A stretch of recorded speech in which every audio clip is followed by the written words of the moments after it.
তবে হাত তুলে এবং আত্মসমর্পণ করে তাহলে তাকে কখনো গুলি করে না। বাংলাদেশ কেন বহির্বিশ্বে তো এটা আছে, আত্মসমর্পণ করা মানে তাকে সারেন্ডার করে দেওয়া। আমাদের সাইদ দেখেছি, সে বারবার আত্মসমর্পণ করেছিল, কিন্তু তাকে গুলি থেকে বঞ্চিত করে নাই। সাইদ একজন মেধাবী ছাত্র ছিল, মেধাবী ছাত্রী ছিল।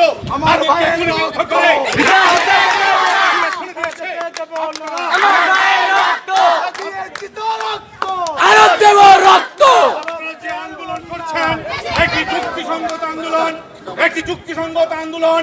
এই যুক্তিসঙ্গত আন্দোলনের পথে আপনাদেরকে একাত্মতা ঘোষণা করে আগামী দিনে যদি আপনারা শান্তি শৃঙ্খলা মধ্যে আন্দোলনে থাকেন, সেই আন্দোলন করে সমর্থন করে আপনাদের পাশে থাকবেন ইনশাআল্লাহ।